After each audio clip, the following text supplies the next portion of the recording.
Baru-baru ini muncul sebuah polemik perihal hutang piutang yang melibatkan mantan Gubernur DKI Jakarta Anies Baswedan dan mantan Wakil Gubernur DKI Jakarta Sandiaga Uno. Dikabarkan bahwa Anies pada Pilkada DKI 2017 berhutang kepada Sandi sebesar 50 miliar rupiah. Naiknya isu hutang piutang antara Anies dan Sandi ini dianggap sebagai upaya untuk menjegal dan merusak citra Anies Baswedan menjelang Pilpres 2024 mendatang. Wakil Ketua Umum DPP Partai Demokrat Beni Kabur Harpan menganggap bahwa ada upaya untuk merusak citra Anies Baswedan dengan cara mengungkit kembali uang yang dipinjam dari Sandiaga Uno pada tahun 2016 lalu. Beni menilai bahwa pertarungan politik menjelang pemilu ini sudah biasa terjadi. Suatu kelompok membuat narasi untuk mendiskreditkan kelompok lain yang dalam konteks ini adalah hutang piutang yang dilakukan oleh Anies. Merupakan bagian dari agenda untuk membangun citra buruk tentang Anies. Dan ini bukan hanya satu saja, ada banyak, kata Beni di Gedung Nusantara 2 DPR RI Senayan, Jakarta.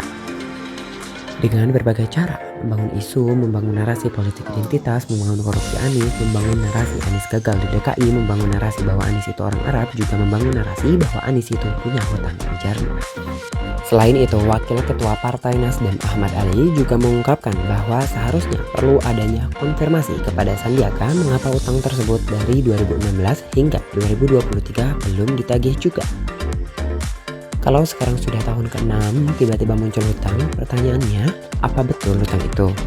Apa betul Anies Baswedan berhutang pada Sandi 50 miliar rupiah?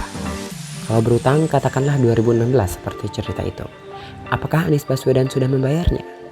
Kalau belum membayar, kenapa tidak dilaporkan ke polisi?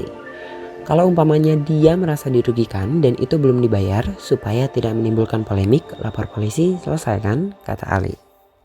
Sementara itu, Menteri Pariwisata dan Ekonomi Kreatif Sandiaga Uno kabarnya sudah mengikhlaskan uang yang dipinjam oleh Anies setelah menerima masukan dari keluarga dan sholat istihoroh. Sandiaga mengaku ingin menatap masa depan.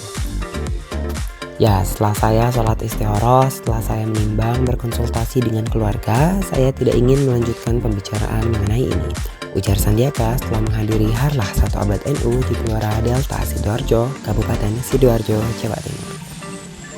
Lebih baik nanti para pihak yang mengetahui untuk bisa menyampaikan, tapi dari saya cukup sekian dan saya ingin fokus menatap masa depan, ujar Sandiaga. Sandiaga tak ingin soal hutang piutang menjadi polemik jelang Pilpres 2024, mengingat tahapan kontestasi Pilpres 2024 telah dimulai saat ini. Kontestasi demokrasi tinggal sebentar lagi. Mari kita tatap masa depan dengan penuh rasa sukacita, gembira, dan persatuan dan kesatuan bangsa kita, kata Sandiaga. Di lain kesempatan, pengamat politik dari Universitas Paramadina, Hendry Satrio atau Hensat, mengaku sudah menelpon Anies dan mendapat penjelasan soal perjanjian tersebut. Hensat mengaku dirinya mengobrol via telepon dengan Anies soal perjanjian utang 50 miliar rupiah ini pagi tadi. Berdasarkan penjelasan Anies, menurut Hensat, perjanjian itu sudah selesai. Dia mengatakan komitmen dalam perjanjian itu yakni jika Anies Sandi menang dalam Pilkada DKI 2017, maka hutang 50 miliar itu dianggap selesai. Sementara jika Anies Sandi kalah, maka Anies akan mengganti utang tersebut kepada Sandi. Nah, sebetulnya perjanjian itu bukan lunas, bukan diikhlaskan, tapi sudah selesai. Karena perjanjiannya adalah kalau kalah, Anies harus mengembalikan, kalau menang selesai perjanjiannya. Dia tidak mengembalikan apa-apa, lanjut Hensat. Hendry Satrio mengaku ditunjukkan isi perjanjian oleh Anies, namun ia enggan membeberkan hal itu.